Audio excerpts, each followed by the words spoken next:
아, 네. 들리시나요?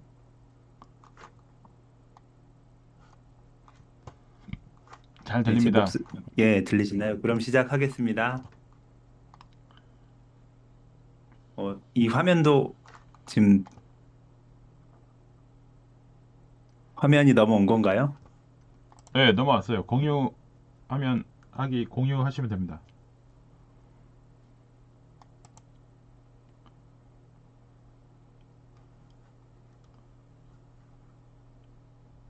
공유.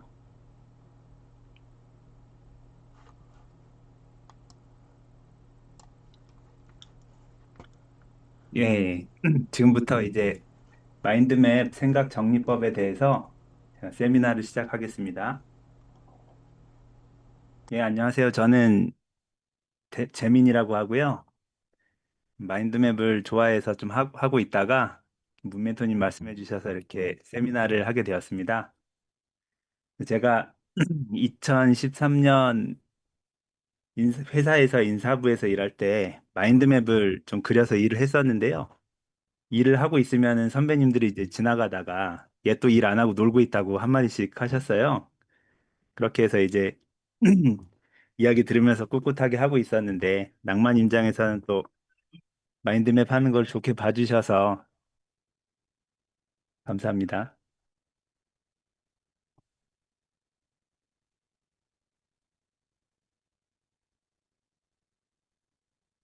예. 잠시만요. 초록 그린 되는 건 맞잖아. 예. 그래서 이제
여보세요? 들리시나요?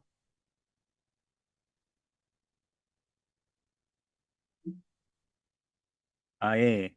제가 그동안 얘기를 했었는데 그 마이크 꺼놓고 얘기했었나 봐요. 예, 아이고. 이제 그러면은 그 전 화면 잠깐 돌아가서 이게 이제 오늘 마인드맵 설명드릴 부분인데요. 1번부터 10번까지 이제 순서대로 할 거고 하기 전에 제가 마인드맵 중심 이미지로 간단하게 퀴즈를 좀 만들어 봤습니다. 그래서 이건 뭐냐면 제가 임장 후기를 쓸 때마다 후기 중심 이미지를 이제 같이 남겼었는데 거꾸로 이 중심 이미지를 보고 여기가 이제 어느 지역이나 어느 지하철역인지 좀 아시는 분은 맞춰주시면 될 것 같습니다. 퀴즈를 제가 문제 1번 퀴즈를 한번 내보겠습니다. 이 그림 보이시나요? 이 그림 보고 혹시 여기가 어느 지역인지 지하철역 이름을 채팅창에 남겨주시면 되겠습니다. 여기가 지하철역 이름이 어딜까요?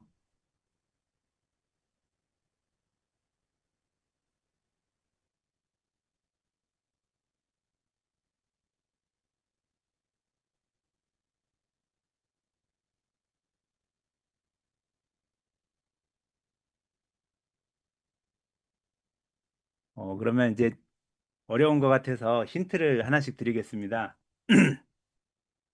요거 멘토님이 몇 번 말씀하셨던 건데 여기 다음 역이 어디냐? 서울역이다라고 했던 데거든요.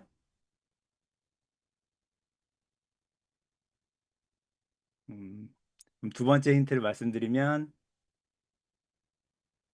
여기는 제가 가봤을 때 청년도 많고 학생도 많고 노인도 많았던 곳입니다. 아, 네. 자몽님이 연신내 제일 먼저 맞춰주셨네요. 예, 연신내 맞습니다. 내가 이제 은평구 임장 후기 갔을 때 제가 여기 연신내역이 가장 인상이 깊었거든요. 저렇게 고층 빌딩에 임차가 다 차 있어가지고 이 사진을 찍었던 기억이 납니다. 예, 그러면은 첫 번째 퀴즈는 자몽님이 잘 맞춰주셨고 두 번째 퀴즈를 한번 내보겠습니다. 요거 보고 어딘지 바로 맞힐 수 있으실까요? 여기가 지하철역 무슨 역일까요? 깔깔거리라고 있었는데. 아, 네, 그 구로 디지털 단지 맞습니다. 어, 자몽님이 두 번 연속으로 맞춰주셨네요. 예, 뭐 힌트는 안 드려도 바로 맞추셨습니다. 여기는 이제 구로 디지털 단지역 갔는데 이 거리 이름이 너무 기억에 남아서 제가 요것만 딱 중심 이미지로 해봤었습니다. 그러면 이제 세 번째 퀴즈를 한번 내보겠습니다. 여기가 동네가 성곽뷰를 볼 수 있는 동인데요. 무슨 동인지 좀 맞춰주시면 되겠습니다. 여기가 무슨 동일까요? 무슨 동에서 찍은 사진인데요.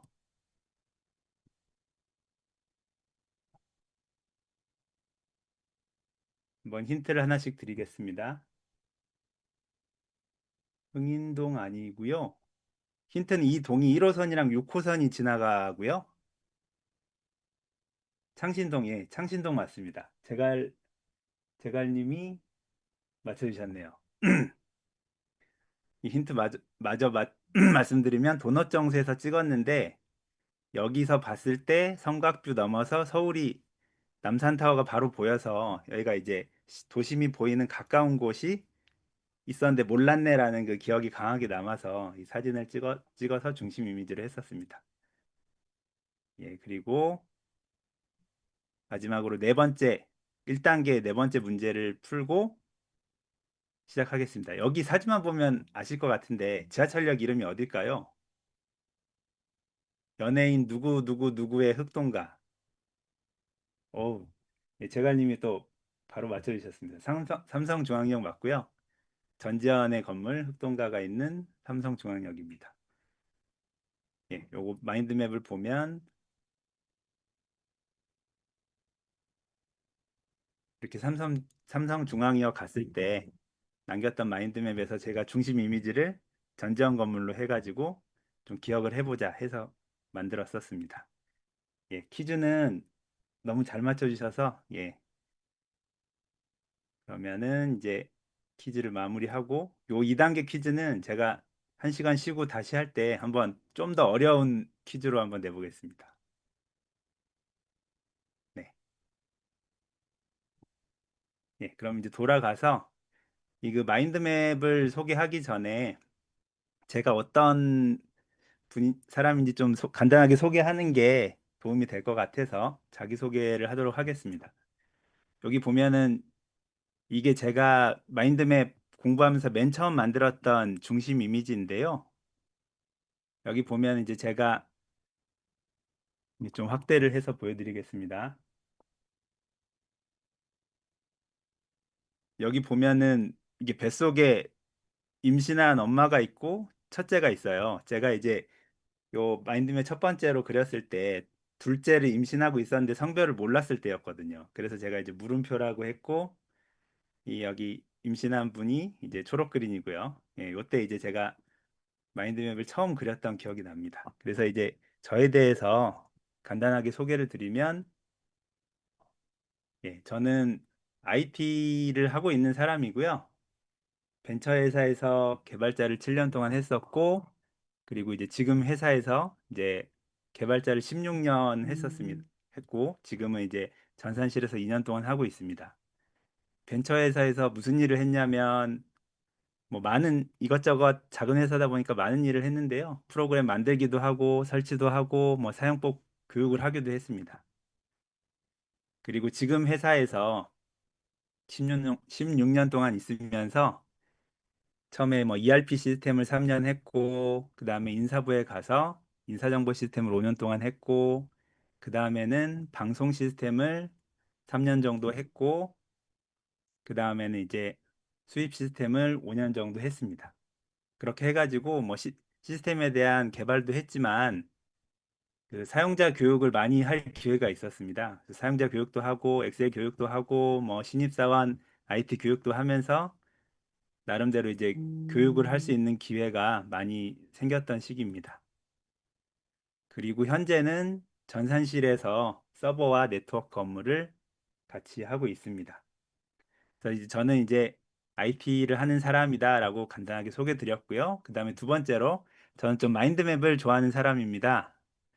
그래서 제가 인사부에 갔을 때 처음 마인드맵을 이제 접해가지고 그때 이제 교육을 받았습니다. 첫 번째로는 뭐 마인드맵을 활용한 문서 기획이란 걸 처음 이제 그 강의를 수업을 들었었고요. 그 다음에는 좀 더 잘하고 싶어가지고 그 공인 교육 기관이 한국 부자센터라고 있거든요. 거기 가서 MBI 자격이란 걸 취득을 했습니다. 근데 이제 이때가 2013년인데 그때 이제 이렇게 자격증 딴 계기가 첫째가 이제 3살이고 둘째가 막 태어나기 전인데 애들이 크면 이 마인드맵을 좀 제대로 알려주고 싶은 거예요.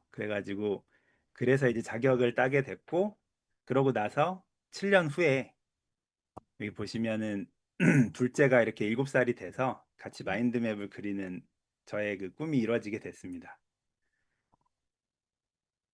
예, 그렇게 해서 저는 이제 마인드맵을 좋아하는 사람이어서 말씀드렸고요. 세 번째로 이제 부동산 투자를 잘 하고 싶어 하는 사람이기도 합니다. 그래서 이제 이것저것 해보다가 부동산 그 문멘토님이 알려주신 부동산에 대한 지식을 마인드맵으로 이제 정리하기 시작해가지고 임장에 대한 마인드맵도 그려보고 모닝 퀴즈에 대한 마인드맵도 그려보면서 이 부동산을 좀 뭐 현재는 잘 못하지만 잘 해보고 싶다라는 생각을 가지고 있는 사람입니다. 예, 이렇게 해서 간단하게 제 소개를 드렸고요. 이제 마인드맵이 어떤 건지 설명을 드리겠습니다. 마인드맵은 이게 만들어진 게 1960년대거든요. 그러니까 50년 전이죠. 50년 전에 토니 부잔이라는 사람이 이제 만든 건데요.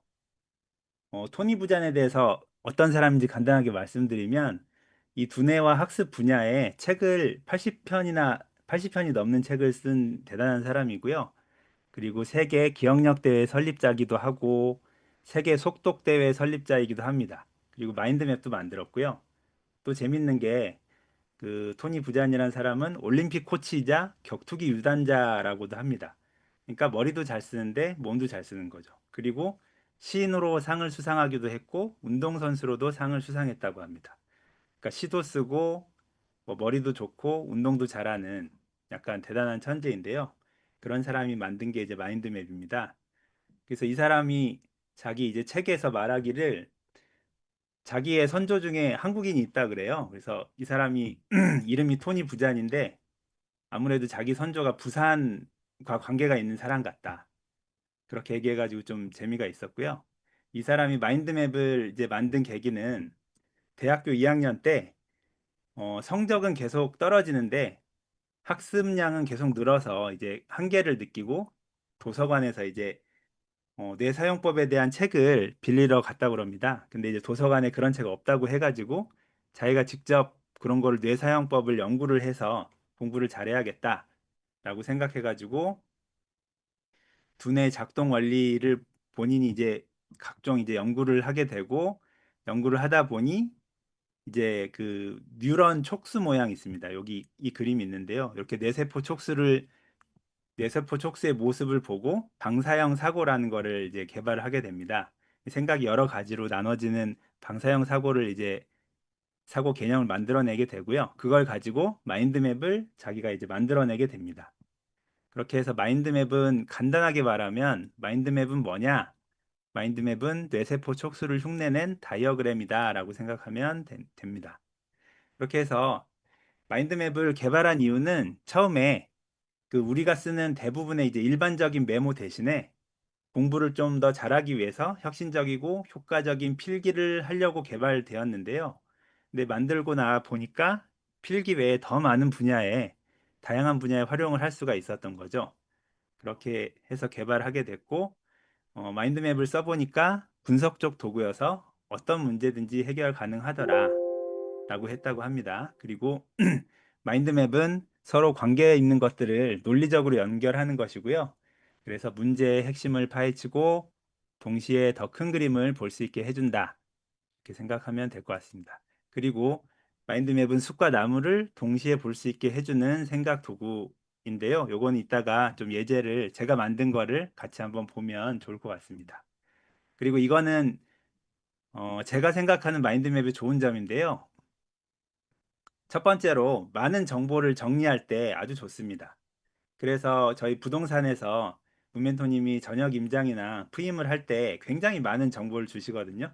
근데 그 정보를 놓치지 않고 기억이 오래 남게 하는데 이 임장 후기를 마인드맵으로 정리하면 상당히 저 같은 경우에 좋았습니다. 그렇게 해서 후기 같은 거를 정리하는데 좋다고 하고 좋고 그 대신 손 마인드맵과 디지털 마인드맵의 맵 중에서 디지털 마인드맵을 전 개인적으로 추천을 드립니다.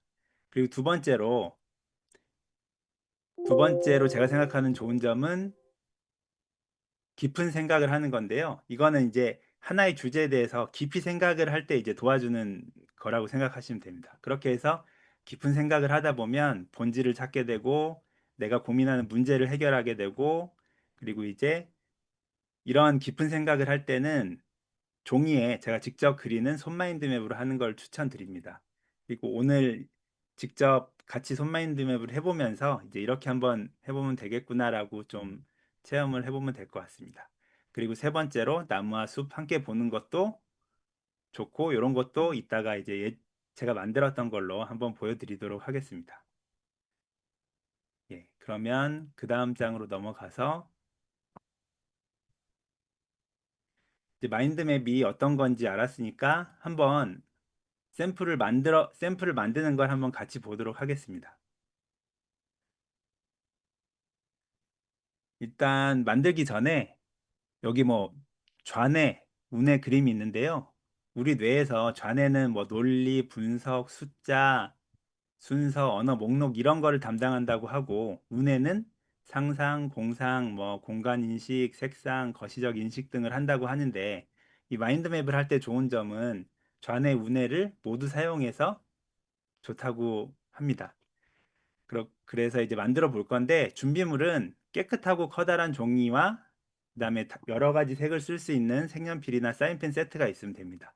여기서 이제 그 눈금이 있는 종이 같은 경우에는 자기가 좀 자유로운 생각을 표현하는 데 장애가 있기 때문에 그냥 하얀색 종이가 좋다고 합니다. 그렇게 해서 준비를 하면 되고요. 그다음 마인드맵을 잘 만드는 세 가지 요소가 있는데요. 하나씩 말씀드리면 첫째로 정 가운데 이제 중심 이미지를 그리는 겁니다. 그래서 중심 이미지는 핵심 주제를 묘사한 그림이고 두 번째로는 중심 이미지에서 뻗어나오는 주요 가지입니다. 주요 가지는 중심 이미지에서 뻗어나오는 가지이고 핵심 주제와 관련된 소주제들입니다. 그리고 주요 가지는 각각 서로 다른 색으로 그리시면 됩니다. 그리고 주요 가지에서 더 작은 가지들이 뻗어나가고요. 마지막으로 세 번째 요소 중에 이미지 또는 단어다. 그래서 이제 가지마다 하나의 핵심 이미지나 단어를 이제 표시하시면 됩니다. 그렇게 해서 이제 잘 만드는 세 가지 요소를 알아봤고요. 이제 실제로 어떻게 만드는지 한번 단계별로 보여드리도록 하겠습니다.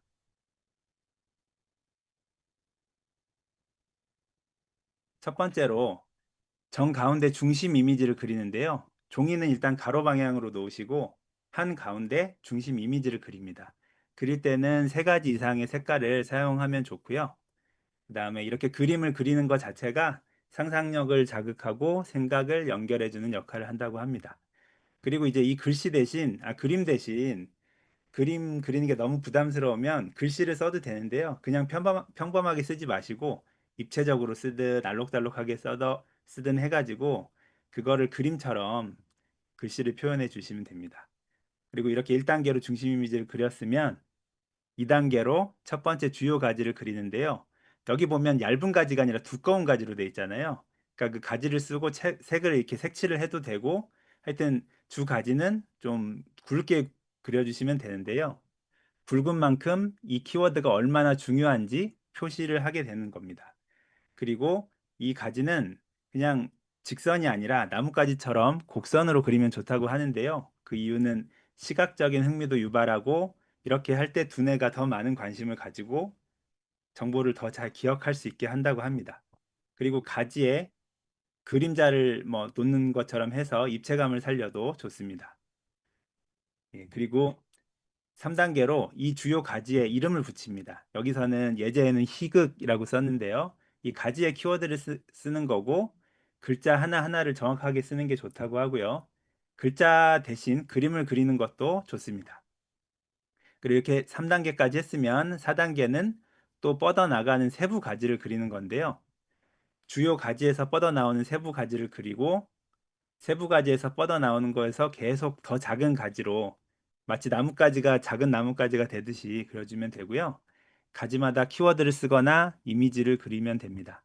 그리고 키워드랑 이미지를 모두 표시해도 좋고요. 그 대신 한 가지에 여러 개 키워드나 여러 개 이미지는 안 되고 한 개의 키워드, 한 개의 이미지를 표시하는 게 좋습니다. 그리고 만약 여기서 할 말이 없으면 키워드 이미지가 비어 있어도 괜찮고요. 나중에 다 그리다가 다시 돌아와서 이름을 붙이면 됩니다. 이렇게 해가지고 한 가지를 이제 완성했을 때 그 다음 단계로 넘어가면 이렇게 두 번째, 세 번째, 네 번째, 다섯 번째 이렇게 주요 가지를 이런 식으로 계속 그리면 되는데요. 여기서 첫 번째 주요 가지와 서로 다른 색으로 그려주면 좋습니다. 그리는 방향은 상관이 없는데요. 저 같은 경우에는 이렇게 시계 방향으로 그리는 게 편하더라고요.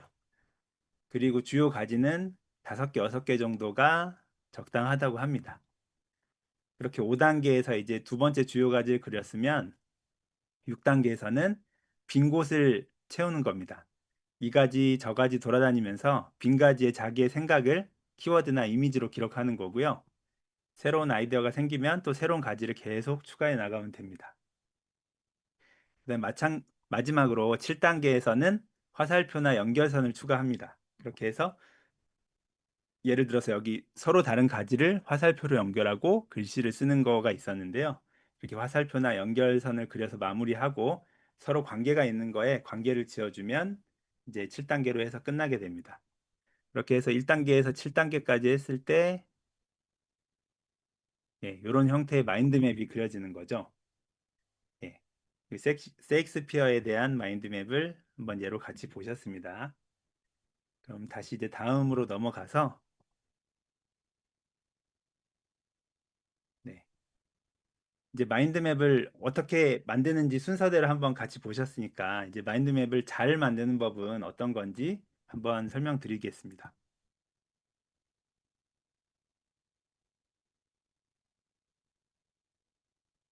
예. 일단 마인드맵이 어떤 건지는 이제 보셨을 건데 마인드맵을 창의적으로 만들어주는 요소들이 있는데요. 어떤 건지 한번 알아보겠습니다. 첫 번째로 방사형 사고입니다. 이렇게 뻗어나가듯이 뇌에서 마치 가지가 뻗어나가는 것처럼 생각에 생각이 꼬리를 물고 생각하는 거를 이렇게 방사형 사고를 통해서 표현을 하는 겁니다. 그리고 두 번째로 자유로우면서 유기적인 구성이 있습니다. 그리고 다양한 색깔, 그리고 상상력을 자극하는 이미지, 그리고 단 하나의 단어, 이런 것들이 마인드맵을 창의적으로 만들어주는 요소라고 합니다. 그리고 마인드맵을 잘 만들기 위해서 마인드맵에 10가지 법칙이 있는데요. 이제 잘 한다고 하면 요 10가지 법칙을 하나씩 이제 생각을 해주시면 될 것 같습니다. 자, 첫 번째로 하나씩 말씀드리면 1번, 깨끗한 빈 종이를 사용해라. 종이는 가로로 충분히 큰 종이가 좋다. 2번 한가운데서부터 그린다. 그릴 때 이 그림을 적어도 3개 이상의 색깔을 사용해서 주제 표현하는 게 좋습니다.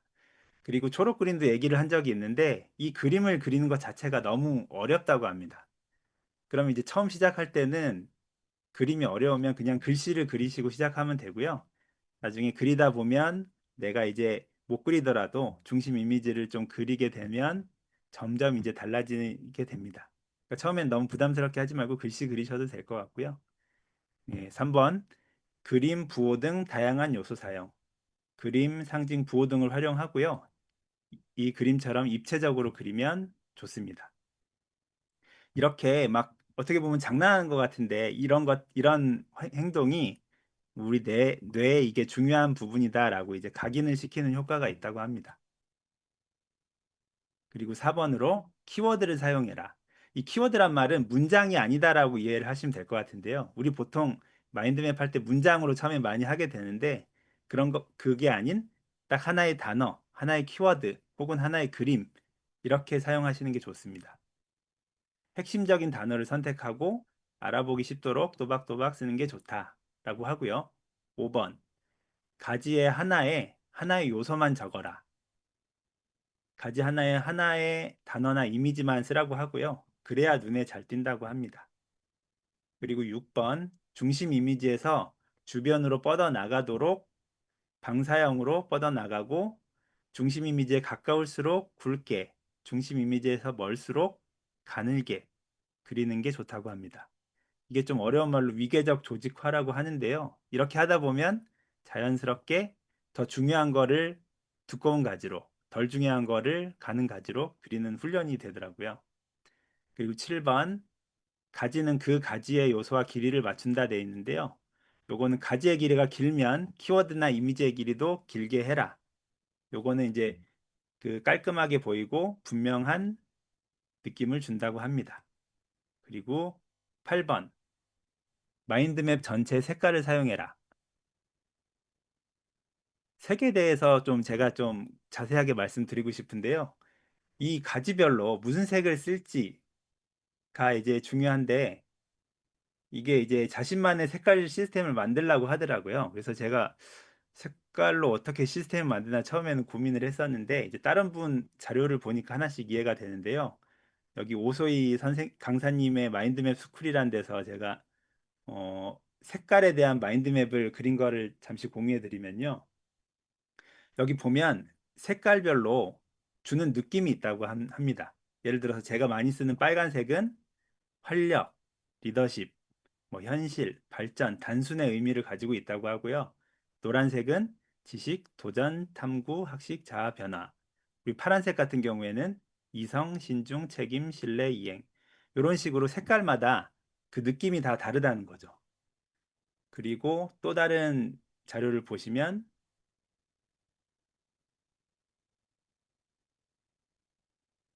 예, 여기 같은 경우에는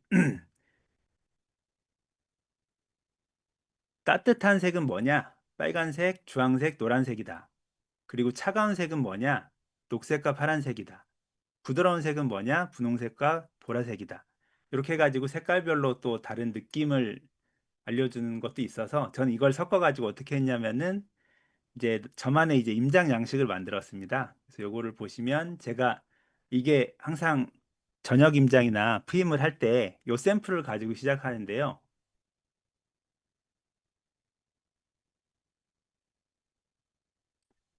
이 옆에 글씨도 색깔 다시 보여드리겠습니다. 예, 여기 보면 이제 색깔별로 다양한 감정, 다양한 느낌을 이제 표현한다는 거죠.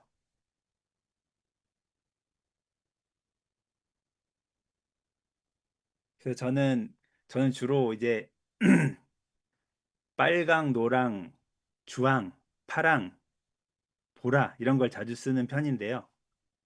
이런 느낌이 있다고 하니까 좀 신기하더라고요. 예, 그러면 이제 다시 돌아가서 그럼 이제 저 같은 경우에는 어떻게 했냐면 여기 내가 마인드맵에 색칠할 때 담는 느낌을 정리했거든요. 요 글씨들이 보이실까요?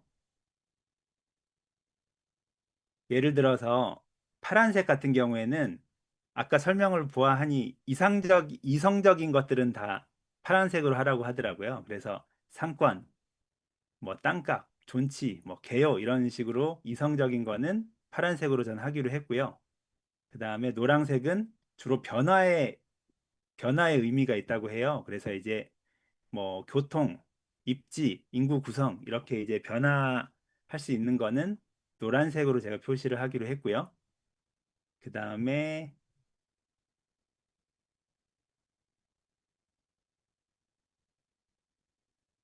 보라색 같은 경우에는 냉정한 감정 해가지고 투자 가치나 뭐 비교 재개발 이렇게 했고 분홍색 같은 경우에는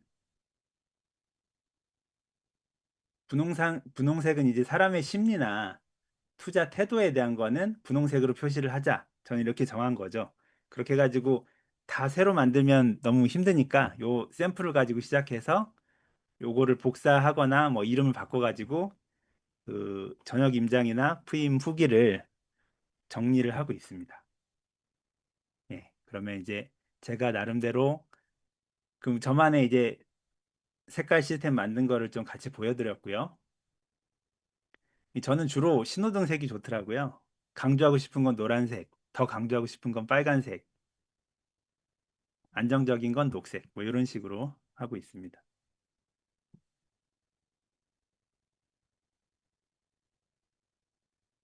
예, 이 색깔별 저도 처음에 색깔 하나도 없었다가 뭐 어떻게 하면 좋을까 고민하다가 색을 쓰면 더 이렇게 마인드맵 봤을 때 색깔 그때의 기억이나 감정이 더 생각이 나서 좋았습니다. 그리고 넘어가서 이제 서로 연관되는 요소를 이렇게 연결하는 건데요. 이렇게 하면 이제 화살표, 연결선, 자신만의 강조 기호를 사용해서 서로 다른 생각들을 연결하고 그러면서 새로운 아이디어가 만들어진다고 하는데요. 요거를 이제 어려운 말로 연상결합이라고 한다고 합니다. 그리고 10번 명확하게 그린다. 요거는 이 그림 보시면 서로의 가지가 구분이 잘 되도록 그려라 라는 건데요. 하나의 가지가지가 잘 보이도록 신중하게 위치를 선정하고 여백도 서로 적당히 있도록 그려라. 그리고 여백 같은 경우에는 뭐 생각이 어느 지점에 이르렀는지 앞으로 어디로 뻗어나갈 건지 생각하는 의미가 된다고 합니다. 예. 이렇게 해서 잘 만드는 법을 보여드린 다음에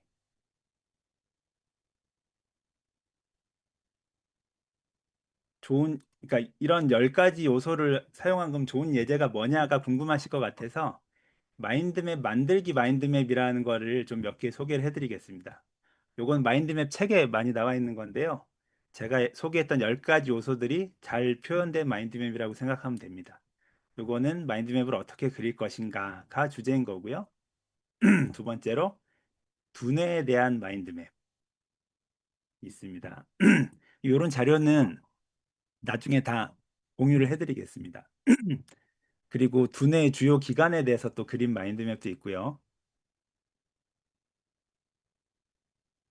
그다음에 마인드맵 규칙을 표현한 마인드맵입니다. 이런 거 보시면 막 3차원으로 그리고 알록달록하게 그리고 줄무늬로 그리고 여기는 굵게 가늘게 입체 뭐 3D 이렇게 했죠. 멀리서 보면 장난 같은데 이렇게 그리면 뇌에 잘 새겨진다라고 저는 느껴졌습니다. 네, 그리고 똑같은 거 그리더라도 이렇게 3차원으로 그리면 더 좋다. 질감을 표현하고 점을 표현하고 색을 표현하면 좋다. 알파벳도 그냥 쓰지 말고 3차원으로 쓰면 좋다. 여기 보면 기분 좋은이라는 텍스트보다 웃고 있는 스마일이 훨씬 뇌에 잘 입력이 된다. 이런 것들이 참고하시면 될 것 같고요. 그다음에 예술 마인드맵이라고 제가 가끔씩 보면서 이제 이렇게 잘 만들었다 하는 게 있는데 좀 빠르게 설명을 드리면 이렇게 중심 이미지를 굉장히 이제 멋지게 그리는 마인드맵도 있고요. 중심 이미지 딱 보면 이게 뭐 하는 건지 이제 좀 감이 오는 예쁘게 잘 그린 것들이 있고요. 이거는 색상을 참 아름답게 잘 썼더라고요. 그래가지고 이 사람의 감정을 이제 잘 표현했고요. 이렇게 좀 머리 위에 막 나뭇가지 그린 것처럼 재밌게 표현한 마인드맵도 있고 이렇게 그림을 아주 잘 그려가지고 요거 자체로 그림으로 표현한 마인드맵도 있고요. 여기 보시면 이 사람은 3D를 많이 했어요. 3D, 그 다음에 기호, 가지도 막 뱀처럼 그렸고, 여기 글씨를 하더라도 다 3차원으로 많이 했고요. 그 다음에 여기 보면 중심 이미지를 전구 안에 세 개를 그려놓고 중심 이미지를 아주 잘 표현했고요.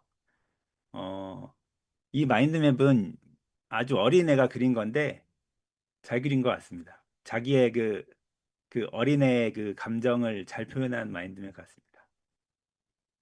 그리고 이렇게 음악에 대해서 표현한 마인드맵도 있고요.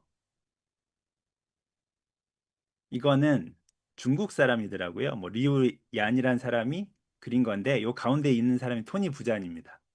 토니 부잔에 대해서 마인드맵을 그린 거죠. 이렇게 보시면은 그림이 상당히 많이 들어갔죠. 예. 그리고 이런 거 보면 3차원으로 어마어마하게 이제 그린 마인드맵도 있고요.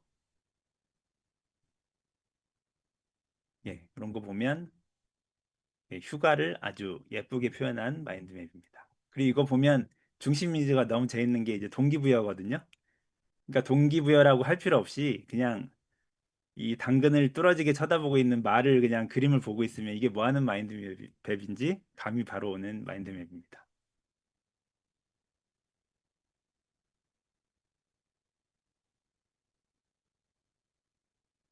예, 이런 것도 나중에 한번 보시면 재밌을 거고 이거는 뭐 한자인데 대만에 대한 마인드맵이거든요. 그래서 보면 딱 중심 이미지가 보면 대만인 것 같잖아요. 그래서 이렇게 예쁘게 표현한 것도 있고요. 요거는 워킹 스틱 오브 퓨처 미래의 지팡이에 대한 건데 지팡이를 그냥 그리고 지팡이에 대한 소개를 또 마인드맵 가지로 했어요. 그 요렇게 실제로 지팡이는 이렇게 될 거다라는 거를 보여주면서 설명도 하니까 너무 재밌더라고요. 이렇게 할 수도 있구나. 그리고 이것도 되게 좋았는데 이게 보면은 누가 내 치즈를 훔쳤어라는 책에 대한 독서 마인드맵이거든요. 이 독서 마인드맵도 이렇게도 할 수 있구나 라는 생각이 드는 마인드맵이었습니다. 예, 이렇게 해서 이제 좋은 마인드맵에 좀 같이 봤고요. 그다음에 이제 마인드맵이 아닌 것들이 좀 있는데요. 몇 가지만 보면 이런 건 스파이더 다이어그램이라고 하는데 여기 보면은 색깔 빈도가 적고 이미지가 없고 다리가 직선적이고 가늘다. 그래서 요거는 마인드맵이 아닌 거고요. 개념도라고 컨셉 맵이라는 게 있는데 이런 거는 주로 문장으로 이루어졌고 색깔과 이미지가 없는 게 특징이라고 합니다. 그래서 마인드맵이랑 좀 다르죠. 그리고 우리가 많이 쓰는 PC본 다이어그램이란 것도 있는데 이것도 마찬가지로 마인드맵이 아닌 것이다라고 생각을 하면 됩니다. PC본이 나쁘다는 게 아니고요. 마인드맵이랑은 좀 다르고 아니다. 서로 다르다라는 걸로 이해를 하면 되더라고요. 그 다음에 마인드맵 활용에 대해서 말씀드리겠습니다. 마인드맵 활용 사실은 여기서부터 좀 제가 좀 준비를 많이 했는데요.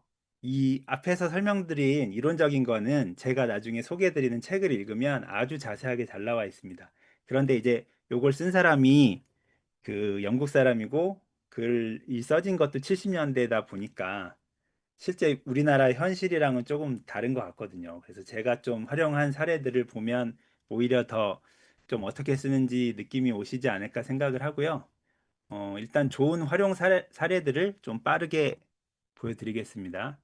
요건 이제 책에서 소개한 사례들인데요. 예, 뭐 결정, 문제 해결, 그 다음에 목표를 세우고 계획을 세우고 경영 관리, 뭐 회의를 하거나 업무를 하거나 시장 조사를 하는 경영 관리에 쓰인다.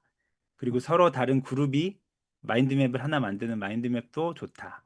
기획하는 데 좋고 발표하는 데 좋고 독서하는 데 좋고 학습하는 데 좋다. 특히 학습이 굉장히 많이 차지하거든요. 저희 뭐 책을 봐도 공부하는 데 많이 마인드맵이 쓰이고 있습니다. 그래서 좋은 사례들을 한번 그림으로 보면서 어떤 건지 한번 보겠습니다. 일단 요거는 토니 부잔이 자기 책에 쓴 99가지 활용 분야인데요. 여기 보면은 뭐 만병통치약 같아요. 다 된다. 이렇게 돼 있고, 근데 여기 보면 또 부동산 공부는 딱히 없더라고요. 그래서 전 나름대로 여기 없는 부동산을 공부를 마인드맵을 통해서 하고 있다는 거에 좀 나름의 자부심을 갖고 있습니다.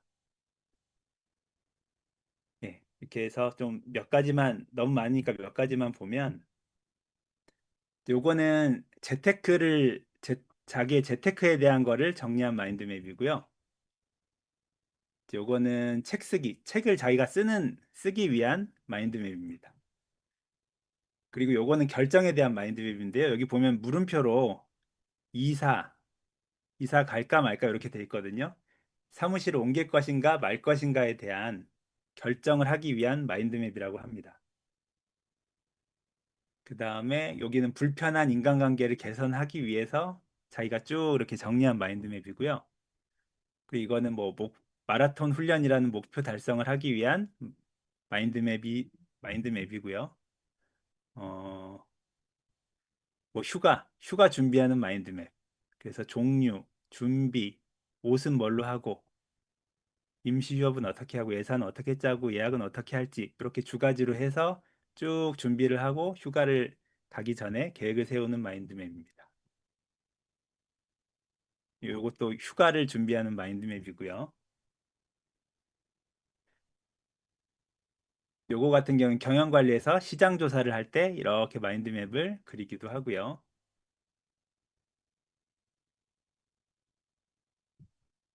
요거 이제 요거는 실제로 회의한 거를 회의가 어땠는지 정리하는데 마인드맵을 쓰기도 했습니다. 그리고 이거는 여러 명이 같이 팀워크 발전을 하기 위한 그룹 마인드맵이고요. 요거는 책에 많이 나오는 건데 보잉 항공사에서 실제로 여러 명이 같이 만든 마인드맵이라고 합니다. 그리고 이건 우리나라 사람이 만든 마인드맵인데요. 복성군에 대한 기획안을 이 마인드맵으로 그린 예제입니다. 그리고 면접 준비하는 마인드맵 그런 것도 있고요. 여기 이제 독서 마인드맵도 많이 있거든요. 여기 보면은 돈 좀 굴려봅시다라는 책에 대해서 이렇게 마인드맵을 그리는데 막 곡선도 쓰고 서로 색깔도 다르게 하고 좀 자유롭게 썼죠.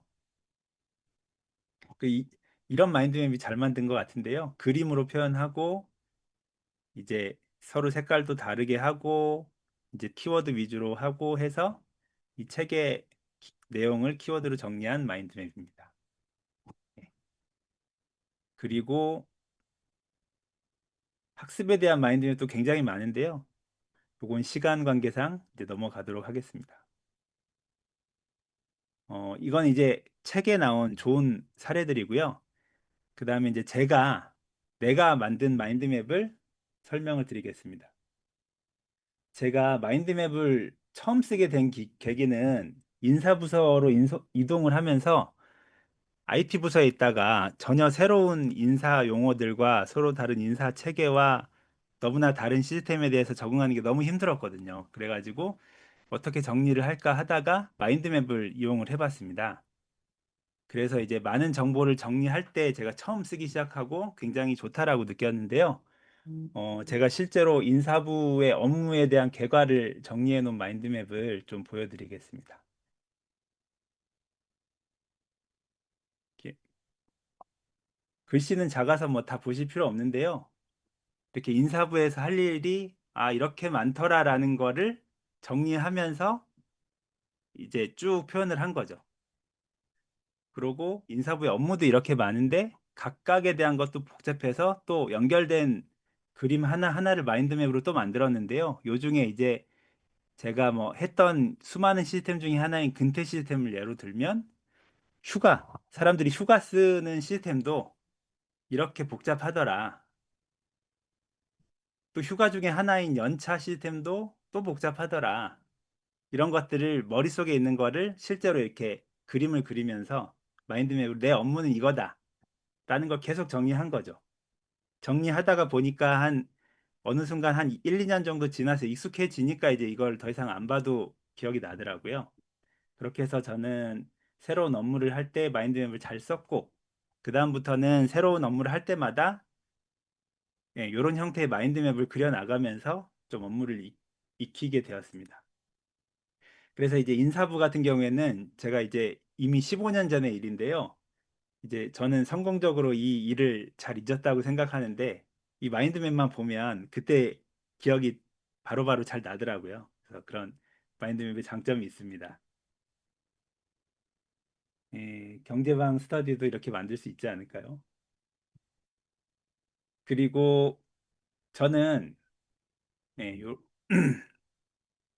이렇게 보여드렸고, 근데 제가 요즘 하는 거는 손 마인드맵으로 문제 해결하는 마인드맵을 좀 많이 그리는데요. 요거는 그림을 보여드리는 게 약간 회사 얘기라 그냥 말로만 드리면 요즘에는 제가 이제 팀장이다 보니까 회사에서 답이 바로 안 보이는 고민사항이 많이 생기거든요. 근데 그런 것들을 마인드맵으로 종이에다가 쭉 그려가지고 해결책을 찾는데 좀 많이 쓰고 있습니다. 예를 들면 뭐 특정 시스템이 맨날 죽는데 안 죽게 하는 방법이 뭘까? 이런 걸 하고 그 저희 팀에 사람이 부족해서 인력난을 해결하고 적합한 인력을 받기 위한 대책을 마련하는데 그림을 막 그리고 그다음에 업체 회의를 앞두고 뭘 말해야 될지 쭉 그리고 그다음에 업체랑 계약하다가 생긴 문제를 분석하는데 마인드맵을 그려보고 그다음에 뭐 타 부서들과 협조를 구하는 방법은 뭘까? 뭐 이런 거들을 고민하면서 마인드맵을 그리고 이렇게 하고 있습니다. 그리고 요즘에는 뭐 윗사람 아랫사람한테 이제 민감한 주제로 얘기하기 전에 내가 좀 조심해야 될 것, 얘기해야 될 것 이런 거를 마인드맵으로 그리고 딱 눈으로 마지막으로 보고 가서 실수하지 않게 딱 할 얘기만 하는 용도로도 많이 쓰고 있습니다. 예를 들어서 요거 잘못했는데 다음부터는 잘해주세요라는 얘기도 하고 며칠 전에는 우리 팀에서 이제 인원을 좀 빼가려는 상황이 있어가지고 안 됩니다, 못합니다, 뭐 이런 거를 미리 준비해가지고 말을 하기도 했었습니다. 예.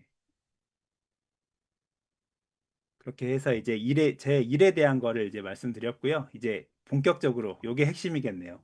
오늘 주제의 핵심인 부동산을 부동산에 대한 거를 마인드맵으로 정리를 이렇게 할 수 있더라라는 건데 한번 보여드리겠습니다. 저 같은 경우에는 보신 분도 많이 있을 건데요. 그 낭만 임장에 대해서 갈 때마다 가능한 이렇게 후기를 남겨서 마인드맵으로 남기고 있는데요.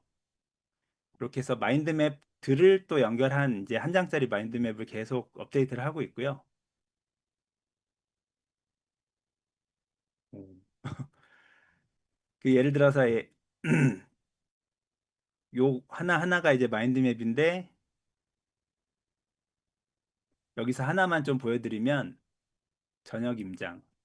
아까 퀴즈로도 나왔던 구로 디지털 단지역인데요.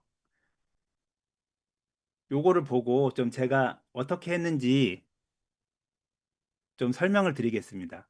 일단은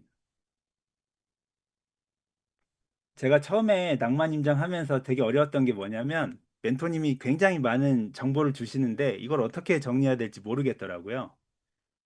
그래서 그냥 노트식으로 쭉 적었더니 서로 관계가 막 있는 것 같은데 관계가 표현도 안 되고 이게 어떻게 묶어야 될지 처음에는 감을 못 잡다가 계속 이제 그 계속 손품하고 이야기 듣고 가서 이야기 듣다 보니 서로 이제 멘토님이 강조하는 사항이 있고 멘토님이 주로 반복해서 이야기하는 부분이 있더라고요. 뭐 예를 들면 교통이 중요하다.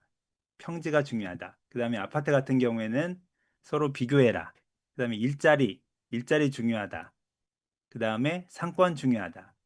뭐 이런 얘기가 계속 반복이 되길래 그래서 제가 그 마인드맵으로 정리를 한번 해보자라고 생각했습니다. 그럴 때 이제 이 주 가지들을 그럼 그 후기에서 주 가지를 어떻게 표현하냐를 고민했을 때 제가 나름대로 그룹화를 지었습니다. 그래서 하나씩 보여드리면 개요, 그 다음에 이 임장지에 뭐 가는 이유, 그 다음에 여기랑 비슷한 곳, 그 다음에 제일 중요하죠, 교통, 그 다음에 상권, 그 다음에 일자리, 그 다음에 아파트, 그 다음 투자 아이디어 이런 거 같은 경우는 멘토님이 아이디어를 줄 때가 많더라고요. 그래서 어떨 때 이런 데를 노려라.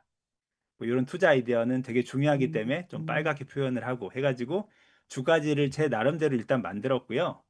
그 다음에 멘토님이 얘기하는 거를 나중에 집에 와서 정리하면서 멘토님이 굉장히 이제 여러 가지 이야기를 연결로 하기 때문에 그 내용 자체를 저의 기준으로 다시 재배열을 합니다. 재배열을 하면서 이제 그룹화를 제 나름대로 하는 거고요. 그리고 이렇게 서로 이렇게 그림 보시면은 서로 짓는 부분을 관계를 지으면서 어떤 연결이 있는지, 그다음에 요런 게 어떤 연결이 있는지도 짓고 가끔 가다가 이제 다른 마인드맵이랑 연결할 때도 있고요. 이런 식으로 관계를 짓고 그 다음에 하는 일은 서로 다른 색으로 이제 구분을 합니다. 구분을 해서 서로 눈에 잘 띄게 하고 예를 들어서 아까 말한 것처럼 뭐 상권은 이성적이니까 파란색 해가지고 딱 보면 저 부분은 이성적으로 봐야 될 것 같은 느낌으로 이제 볼 수 있게 하고 제일 마지막으로 하는 게 이 임장 후기에 메인 이미지가 뭘 넣을까 하고 제일 마지막에 좀 고민을 해서 넣는 편입니다. 그래서 이 메인 이미지는 제가 생각한 메인 이미지는 시간이 지나도 꼭 기억에 남겨야 될 것들을 이렇게 메인 이미지로 해서 이것만 보면 바로 이 임장이 기억할 수 있도록 메인 이미지를 만듭니다. 그리고 제가 한 거를 보면 특징이 있는데 좀 중요한 것들은 이렇게 노란색으로 표시를 했고요. 더 중요한 거는 빨간색으로 표시를 했습니다. 그래서 저는 이 최종적으로 그날 임장에 대해서 중요한 거 뭐 세 가지나 다섯 가지 정도는 빨간색으로 표시를 하고 이제 그것보단 덜 중요하지만 중요한 건 노란색으로 표시를 해서 다음에 딱 볼 때 그거 위주로 볼 수 있게 하고 있습니다. 이렇게 해서 제 저녁 임장을 어떻게 하는지 보여드렸고요. 프리미엄 임장도 비슷한데 한번 보여드리면 이건 굉장히 많기 때문에 프임 같은 경우에는 또 멘토님이 이야기를 굉장히 자세히 해주시기 때문에 이런 정리할 내용이 더 많더라고요. 그래서 뭐 용산구 프임이었는데 사람들의 심리는 어떤지, 그다음에 투자 아이디어는 어떤지, 예를 들어서 여기서는 뭐 로데오 거리 중에서 망한 로데오 거리와 안 망한 로데오 거리가 있다. 그래서 이런 것들을 투자 아이디어라는 저 나름의 주 가지에다가 분류를 했고요. 그다음에 여기 보면 메인 이미지 같은 경우에는 이게 저만의 기억 방법인데 그 프임을 간 다음에 초록 그린이랑 복습을 하러 갔거든요. 근데 이제 한남동에서 이태원을 보니까 이슬람 사원이 이렇게 언덕 꼭대기에 보이는 거예요. 전 이걸 보고 너무 놀랬습니다. 이제 이 이슬람 사원이 서울 중심부에 이렇게 떡하니 있다니 하고 깜짝 놀래가지고 이게 안 잊혀지더라고요. 그래서 이 용산구 프임의 중심 이미지는 이 이슬람 사원이 보이는 뷰로 이제 골랐습니다. 그래서 저는 이 사진을 보면 아 그때 이제 24년 7월에 여기를 봤었지라는 생각이 바로 나면서 좀 연관된 게 같이 기억이 나더라고요.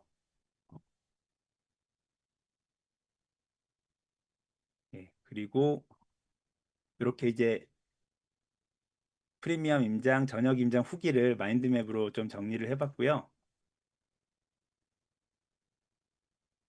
그 다음에 부동산에서 저희 데일리방에서 매일 모닝 퀴즈를 내잖아요.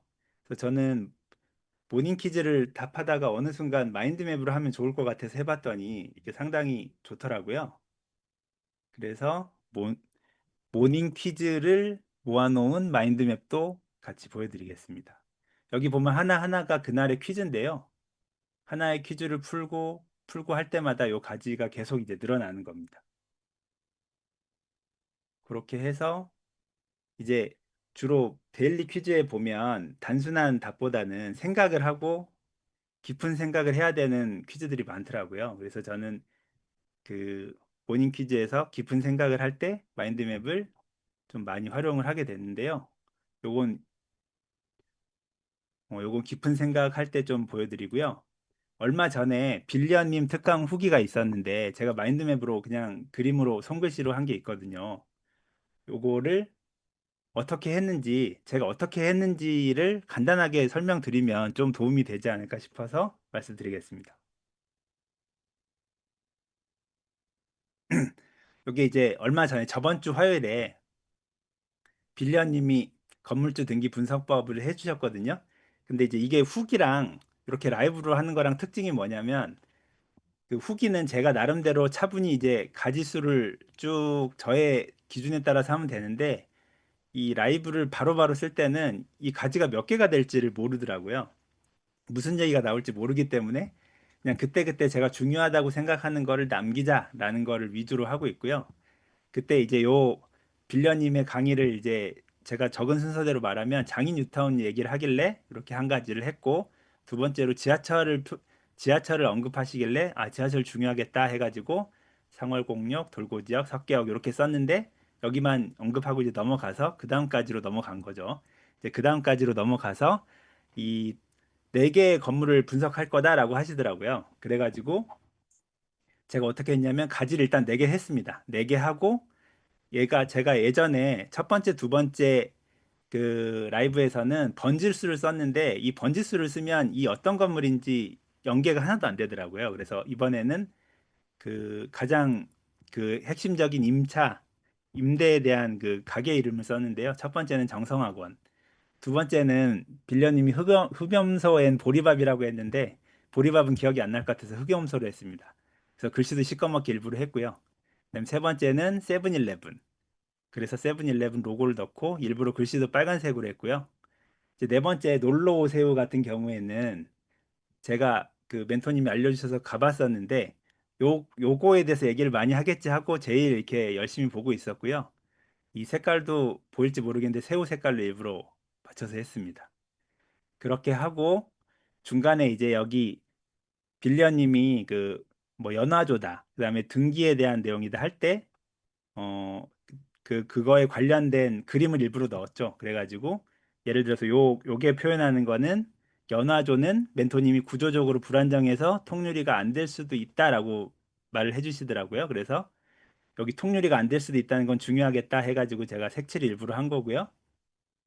그 다음에 여기 상월곡동 메밀촌에서 돈은 많이 버는데 돈 벌어서 대출을 갖고 있다라는 거는 아, 저한테는 되게 중요한 정보로 느껴져서 이렇게 이제 관계를 맺어주고 여기서 나온 돈을 여기에 대출하는데 다 쓰고 있다. 그리고 이게 폭탄이다라는 거를 표현해가지고 나중에 딱 봤을 때 오, 이렇게 하면은 문제가 있겠구나라는 걸로 표현을 하기 위해서 이렇게 했고요. 쭉 이렇게 한 다음에 가끔가다 이 가지가 제대로 안 나올 때도 있습니다. 맨 마지막에 멘토님이 두 가지 중요한 얘기를 했는데요. 수익률 계산 각자 해봐라. 주변 월세 수준 중요하다. 이거는 제가 여유가 없어서 그냥 빈칸에 그냥 쓰고 말았습니다.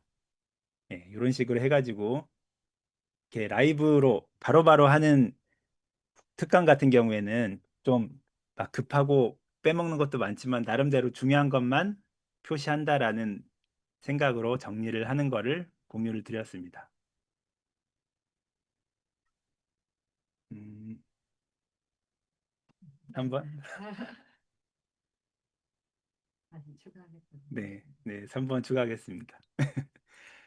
그리고 이제 이거는 저만의 경험인데요. 요거는 다른 분도 좀 하시면 좋을 것 같은 게 하나의 부동산을 경험했을 때 기록을 남기는 건 되게 좋더라고요. 아마 각자 남기실 것 같고 각자의 노트로 남기실 것 같은데 저 같은 경우에는 그 다가구를 하나 경험할 때마다 마인드맵을 하나 그려봤습니다.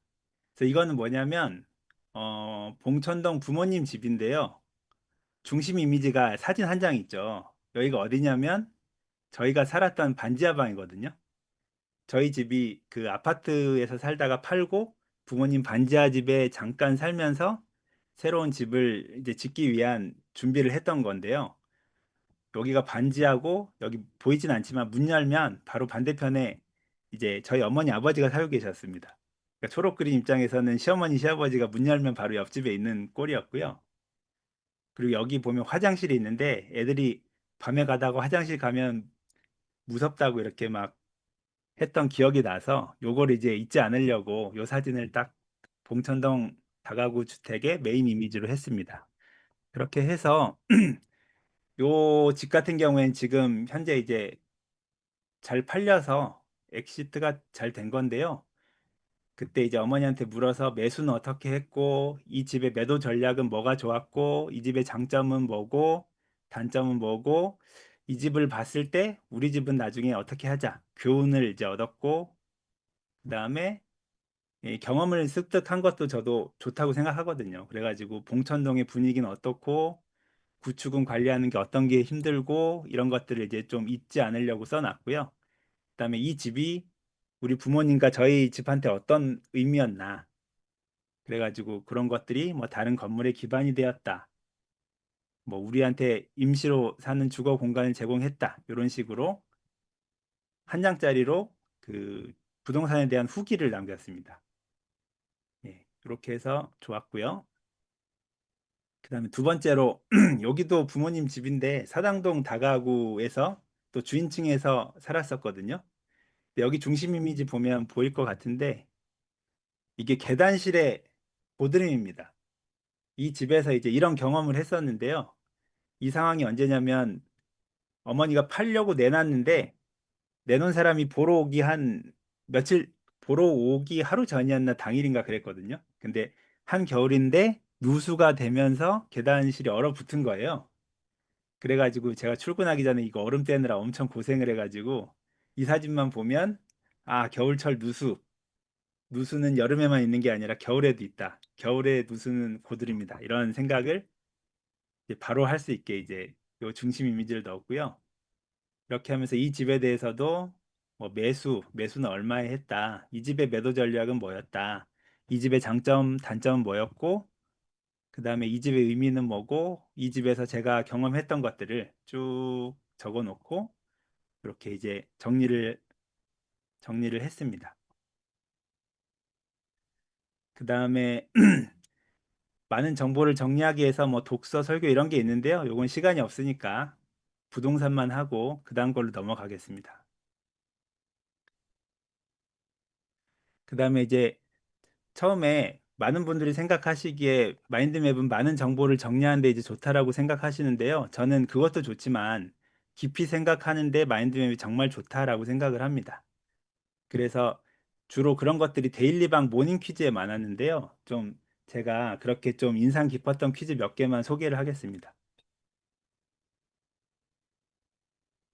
처음에 제가 스트레스가 굉장히 심했는데 연예님이 스트레스 대처법에 대해서 퀴즈를 내주셨거든요. 그래가지고 여기 중심 이미지는 그 마카롱님이 이제 그 코스모스 서문에 대한 그 내용을 공유해 주신 게 너무 좋아가지고 이런 거 보면서 스트레스 받을 때마다 이게 지금 우리가 이제 우주에 고작 먼지 한 톨밖에 안 되는데 이렇게 스트레스 받을 게 뭐 있나 이렇게 생각하면서 좀 위안을 얻었고요. 다른 분 다른 분 거 보니까 윤소소님 무작정 걷는다 이런 거 되게 좋고요. 내 이야기 털어놓기 그리고 분호이님의 이제 개를 쓰다듬는다 이런 것도 되게 좋았습니다. 그리고 다른 분들이 스트레스 푸는 걸 보면서 아 나도 저런 거 한번 하면 좋겠네라는 생각을 해서 굉장히 좋았던 퀴즈고요.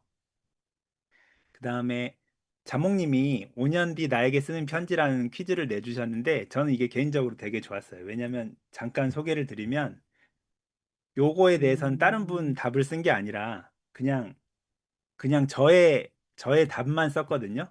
5년 뒤에 50살의 나는 처음에 이제 마음 편하게 지내고 있지라고 했는데 이게 뭐냐면 그때 이제 요걸 할 때 제가 마음이 불편했었거든요. 그래서 5년 뒤에는 마음이 편해지길 바라는 마음으로 썼고 부동산은 뭐 이렇게 되겠다. 뭐 IT는 이렇게 하겠다. 그다음에 달리기도 썼네요. 달리기는 이제 풀코스 마라톤 완주하겠다. 이렇게 썼고요.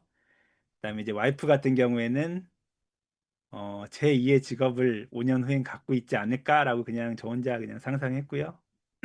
첫째는 고3이 되겠네, 둘째는 고1이 되겠네 했고, 부모님을 생각하다 보니까, 아, 이게 5년 뒤면 80세 가까이 되시는데, 아, 이게 부모님이 굉장히 나이가 많을 때가 곧 오는구나라는 생각이 들고, 저도 좀 생각을 많이 하게 되더라고요. 그래가지고 5년 뒤 나에게 쓰는 편지를 쓰면서 제가 많은 생각을 하게 되었습니다.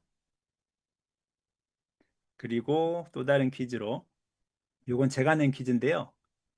버킷리스트를 알려주세요거든요. 저 같은 경우에는 바르셀로나 뭐 마라톤 완주하기 이렇게 이제 제가 했고요. 다른 분들 버킷리스트를 쭉 해보니까 재밌는 게 이제 여행이 많더라고요. 그래서 다들 많은 분들이 원하는 거는 여행을 자기가 꿈꿨던 여행을 가는 거구나라는 거를 좀 엿볼 수 있어서 좋았습니다. 그래서 다른 분들 여행 후보 중에서 좋은 거는 또 제가 이렇게 또 이렇게 나중에 저도 가봐야지라고 생각하기도 하고 했던 좋은 퀴즈였고요. 네 번째로 연애님이 워너비 상가 건물을 써주세요라고 했거든요. 근데 이게 재미있었던 게 뭐냐면 제가 그때는 열심히 썼는데요.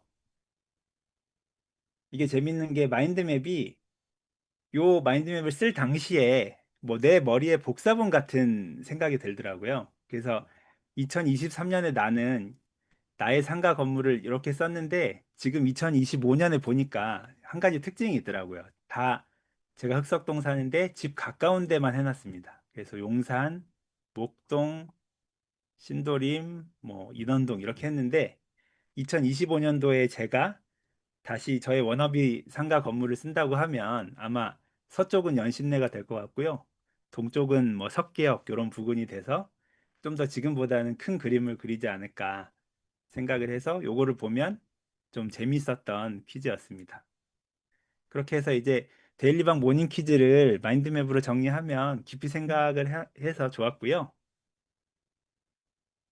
그 다음에 다른 것들도 있는데 요거는 시간 관계상 넘어가고 그다음에 나무와 숲을 함께 보는 거에 대해서 몇 가지 소개를 해드리겠습니다. 요거 다 이제 모닝 퀴즈에 대한 건데요.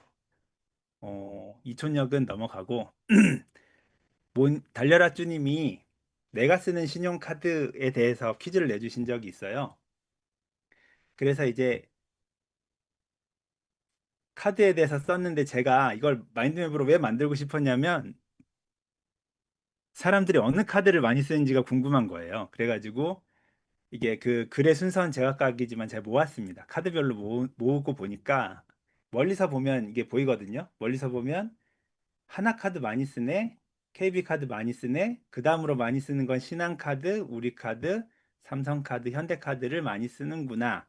그러니까 사람들은 뭐를 많이 쓰는구나가 이제 그림을 그려놓고 멀리서 보면 보이더라고요. 그래서 이게 나무와 숲을 같이 보는 예제로 되게 좋았었고요. 그 다음에 모닝 퀴즈에서 석별님이 집할 때 어필하는 법 해가지고 정리를 했었는데 여기 보시면 하나하나 단편적인 내용도 있습니다. 화장실은 깨끗하게, 주방은 얼룩 제거, 현관문은 신발장 이런 것도 되게 좋았고요. 근데 왼편에 보면 분위기를 이야기하시더라고요. 집을 팔 때 분위기를 화목한 가족 사진을 놔라. 밝게 해라. 겨울이면 따뜻하게 해라. 음식으로 분위기 내라. 커피향을 피우고 빵 냄새를 풍겨라. 깨끗하게 해라. 그러니까 이거는 단편적인 지식을 하는 게 아니라 요 분위기를 좋게 해라라는 또 느낌을 또 표현하는 거라서 그 제가 생각 못했던 걸 들어서 되게 좋았고요. 그 다음에 외부 조건을 최대한 맞춰라라는 것까지 해서 이렇게 한 장 만들었는데요. 요건 진짜 집 하시는 분이 한 번씩 보면 되게 꿀팁을 많이 얻을 수 있어서 좋았던 모닝 퀴즈였던 것 같습니다. 그리고 이 퀴즈도 좋았는데요. 마카롱 님이 사는 곳의 장단점과 이사 가고 싶은 지역의 마인드맵을, 그러니까 그 퀴즈를 내주셨는데 굉장히 많은 답을 주셨어요. 그래서 정리를 하니까 엄청나게 많았는데 이 각각이 중요하긴 하지만 제가 이걸 보다가 정리를 하다 보니까 어떤 결론이 됐냐면 사람들이 중요하게 생각하는 게 이렇게 공통점이 있네라는 생각이 들더라고요. 다 공통적으로 언급하는 게 뭐냐면 교통, 교통은 직주 근접 그리고 평지. 그다음에 그다음 두 번째가 인프라. 인프라는 교육, 병원, 상권, 그리고 상권에서도 쿠팡 택배 이런 것들이 인프라가 돼야 좋은 곳이다. 그다음에 아파트 같은 경우에는 신축, 그다음에 커뮤니티 시설 이런 게 중요하다라고 하셨고 주변 환경에서는 뷰가 좋아야 된다. 악취 같은 게 없어야 된다. 층간 소음이 없어야 된다. 그래서 이제 많은 분들의 그 생각을 모아 보니까 이 멘토님의 말이 이해가 더 잘 되고 이런 것들이 나중에 후기 쓸 때 이런 면에서 또 보게 되고 해가지고 깊은 생각을 한 거를 조금이라도 좀 써먹게 되더라고요. 예, 그렇게 해서 이 퀴즈도 굉장히 좋았습니다. 그렇게 하고 마지막으로 활용하는데 저희 집은 이제 애들이랑 마인드맵을 같이 해서 너무 좋았다고 잠깐 말씀을 드렸는데요. 제가 나중에 자녀 있는 분들도 하면 좋을 것 같아서 저희가 했던 거를 좀 소개를 해드리고 싶습니다. 그래서 저희가 가족 마인드맵이 2020년에 처음 같이 했는데요. 자기소개를 처음 했습니다. 우리가 가족이고 다 알지만 그 사람이 어떤 생각을 하고 있는지는 잘 모르잖아요. 그래서 이제 각자 이제 발표를 하니까 첫째는 어떤 생각을 하고 있고, 둘째는 내가 어떤 사람이다라고 생각하는 걸 알게 돼서 좋더라고요. 그리고 두 번째 나눈 주제는 꿈이었는데요. 꿈은 의외로 첫째는 나름대로 생각을 많이 했는데, 둘째는 그림을 못 그리고 며칠 걸리다가 어느 순간 펑펑 울더라고요. 왜냐면 자기는 꿈이 없다는 거예요. 자기는 아직 뭘 해야 될지 모르겠는데 쓰라고 하니까 너무 어렵다.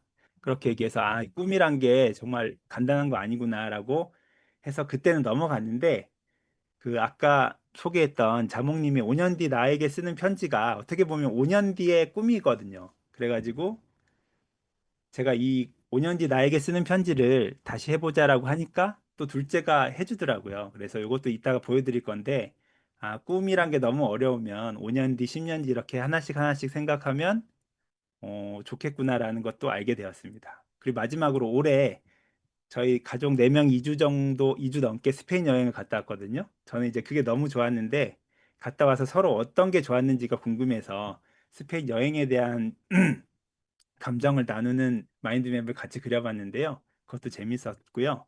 요것들을 제가 한번 마인드맵 그림을 한번 보여드리겠습니다. 요거는 2020년인데요. 제가 마인드맵 자격증 딸 때 뱃속에 있던 아이가 이렇게 7살이 돼서 자기소개 마인드맵을 그렸고요. 이렇게 애들 방에서 발표하는 자리를 가졌거든요. 저는 이 장면이 너무 좋았고 제가 이제 소원 성취한 것 같아서 너무 기분 좋은 그림인데요. 요거는 이제 제가 2013년에 했던 제가 맨 처음 그린 마인드맵이었습니다. 뭐 저는 일에 대해서 썼고 저를 표현하는데 내가 사는 곳은 어디다? 흑석동이다. 그다음에 내가 여기 뭐 이때 마인드맵 뭐 마인드맵 수업이었기 때문에 여기에 지원한 동기는 뭐였다. 그리고 나의 꿈은 뭐다라고 이제 했었고요. 요게 이제 초록 그린의 마인드맵인데요. 이렇게 자기 잘하는 것, 여유 시간 쓰는 법, 자기의 소속, 그다음에 내가 원하는 것, 나의 장점 이렇게 이제 예쁘게 잘 해줬고요. 그다음에 첫째 같은 경우에는 자기가 그때 첫째가 3D 프린터에 한참 빠져 있었거든요. 그래서 자기의 캐릭터를 3D 보이라고 아주 캐릭터를 잘 지었더라고요. 그래서 사는 곳, 좋아하는 것, 싫어하는 것, 장점, 본인이 되고 싶은 것 이런 거를 이제 말을 해줬고요. 둘째는 둘째도 너무 잘했는데 둘째 보면 마인드맵의 표정이 좋아요. 웃고 있고 여기서 그때 리듬 체조 배웠는데 되고 싶은 것 리듬 체조 선수 발레리나 하면서 이제 요거 흔들면서 이제 웃고 있는 모습이 너무 이제 좋았었고요. 그다음에 잘하는 것, 못하는 것, 좋아하는 것 이런 것들을 또 이야기해줘서 굉장히 좋았던 시간이었습니다. 그리고 이제 제가 꿈 마인드맵을 하자고 할 때 이제 첫째가 막 그린 건데요. 이게 사실 마인드맵의 그 요소는 아니긴 하지만 어쨌든 첫째가 이제 이런 거를 자기의 꿈으로 생각하고 있구나라고 이제 알려줘서 되게 재밌었고요. 둘째 같은 경우에 이제 꿈 마인드맵 굉장히 어려워했었는데 5년 후에 나를 하자고 하니까 그걸 상당히 잘 해줬어요. 그래서 5년 후에 나는 이때도 둘째 표정이 너무 이제 예쁘게 귀엽게 그려가지고 좋았는데요. 자기의 취미는 이거고 5년 후의 관계는 이렇게 돼 있을 거고 그다음에 5년 후의 특징은 나는 어떻게 돼 있을 거고 5년 후의 가족은 뭐 나는 17살이 고1이 돼 있을 거야. 오빠는 고3이 돼 있을 거야. 이렇게 하면서 5년 후에 나를 생각하는 거는 상대적으로 더 수월하게 해서 또 여러 가지 생각을 하게 되었습니다. 그리고 이제 스페인, 가장 최근에 이제 올해 했던 스페인 여행인데요. 이게 좀 너무 밝게 스캔이 되긴 했는데 이건 제가 한 거거든요. 이게 중간 이미지가 스페인 국기가 아니라 요 카탈루냐 주의 기인데요. 이게 그 나라는 주에 대한 색이 굉장히 강하구나라는 게 인상 깊어서 했고, 아람브라 궁정 그렸고, 그다음에 이 개인데요, 개. 개가 요 개사랑이 엄청나구나 해가지고 이제 저는 이런 게 인상 깊었습니다. 그다음에 요거는 초록 그린이 그린 건데요. 이 플라멩고 아주 예쁘게 잘 그렸고, 빠에야, 역사. 그다음에 다시 간다면 여기를 가볼 거야. 문화적으로 이거 좋았어. 환경 좋았어. 이런 걸 이제 초록그리는 또 이런 면에서 생각을 했고요. 똑같은 스페인인데 이게 둘째거든요. 둘째 같은 경우에는 간 곳을 위주로 주 가지를 그리더라고요. 바르셀로나 가서 내가 본 것, 한 것, 마드리드 가서 본 것, 뭐 이렇게 했고 포르투 간 것, 리스본 간 것 해가지고 각자의 생각이 이렇게 간 곳 위주로 둘째는 이렇게 생각했구나라고 알려줘서 좋았고요. 그다음 첫째 같은 경우에는 이제 그림으로 그린 게 이제 빠에야. 빠에야가 인상 깊었나 봐요. 빠에야. 그다음에 여기 조그맣게 있지만 사그리다 파밀리의 성당. 그다음에 여기 이게 아람브라 궁전 그 되게 멋진 곳을 이렇게 딱 그렸어요. 그래가지고 첫째는 이런 게 인상 깊었구나 라는 걸 나눌 수 있어서 굉장히 이제 좋았고요. 그렇게 해서 가족 마인드맵도 저희가 이제 이렇게 활용을 해봤는데 좋았다라는 말씀을 드렸습니다. 예. 오늘 제일 중요한 부분을 이제 했고요. 시간이 많이 지났기 때문에 6, 7, 8은 쉬었다가 아주 빨리 하고 그 다음에 실습을 해보겠습니다. 지금 9시 벌써 26분인데요.